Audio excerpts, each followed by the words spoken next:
Hey, I recently went to a digital Nomad conference on a cruise and I wanted to share to you how it went. So here's a recap of the Nomad Cruise 12. The trip started in Tenerife, Spain, where we hopped on a cruise across the Atlantic Ocean until we arrived in Brazil. And one night before our departure, we had a meetup to start connecting with everyone, and next morning we finally head out to take the cruise. Are you guys ready? Yay! Once everybody was inside, we had a welcome package with cool branded shirts, bags, and stuff. Good to have you back. Thank you. We'll be crossing the Atlantic again. We had an introduction of the whole Nomad Cruise team, we got to meet more of the Nomad cruisers, and ended up the day with drinks when the cruise finally started moving. Are you excited for the Nomad Yeah, Cruise? so excited. Yes. So here's a very quick room tour. We have this queen bed, a couch, an area with a mirror, and this is my bathroom. Nice. This trip was taking part on one of the Costa cruises, a massive ship with 700 cabins and tons of amenities, pools, restaurants, bars, and more. It takes so many hours to explore the whole place. To kickstart the conference, we had a 30-second pitch from every participant so we got to know the community.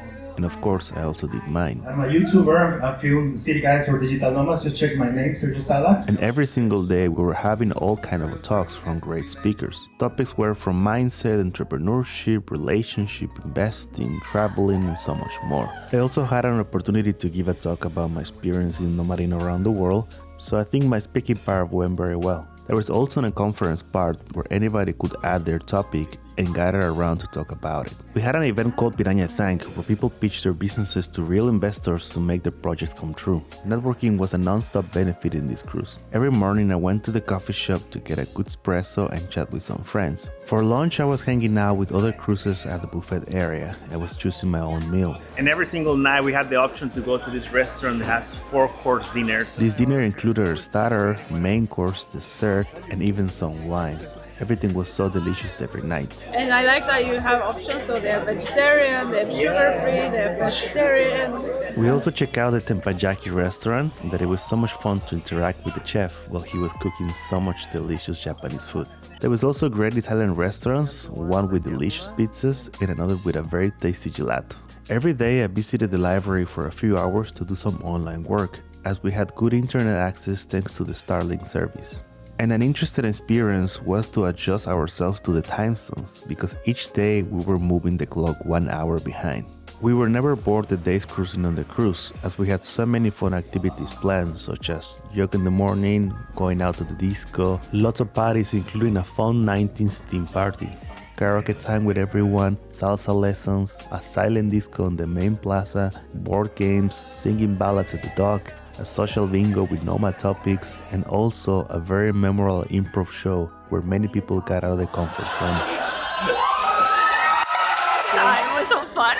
I love it. It was really cool. We stay fit by going every day to the gym or playing some sports. We had a few stops once we touched land, so we explored Fortaleza and Maceió in Brazil. We did some paddleboard, drink caipirinhas, and celebrated that we were on the other side of the world. And after many days of learning, connecting, and having fun together, I think most of us felt already part of the community. It was so nice to hang out with everyone each afternoon and watch the sunset together. Our last dinner was a charity event where we fundraised money for an organization in Africa. And after a closing ceremony, we finished with a talent show where everybody had their opportunity to showcase their skills. And I was able to play drums with other cruisers.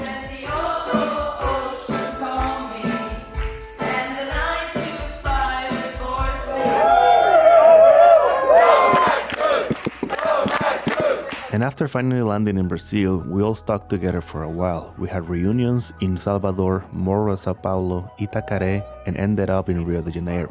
Because as we say in this community, the cruise is just the beginning. So what do you think? Is it a Nomad Cruise a cool idea? What I like about this community is there's people from all walks of life. And if you're wondering who they are, well, I asked a few of them what do they do for online work. So let me show you. I am a consultant for sales management and sales operations. Now I'm a digital nomad coach. I help people create digital nomad businesses. I'm the founder of No More Networking, which is a community for business founders and entrepreneurs. I am a brand and web designer and help solopreneurs to create their business. I work in a tech startup. I do it as a freelancer. I run a remote marketing agency. I publish news about travel and digital nomad lifestyle. I am a content entrepreneur. I help women get paid to travel and make money from anywhere in the world. I do basically tech strategy consulting for banks. I'm a writer. I'm the author of Digital Nomads for Dummies. I'm a YouTuber. I have a YouTube channel, Traveling with Kristen. I build webinar funnels and help businesses make money with the power of webinars. Thank you, bro. Easy. So yeah, that's the whole Nomad cruise. I've done 3 of these cruises so far and I'm already planning to go to more of them. If you ever want to join any of these cruises, I'm gonna put the QR code here so you can book one of the next chapters. And also, if you put Sergio Sala on discount code, you're gonna get a really good discount for the next cruises. Anyway, if you like this video, leave me a comment what you think about it and maybe I'll see you in the next cruise. Alright, ciao.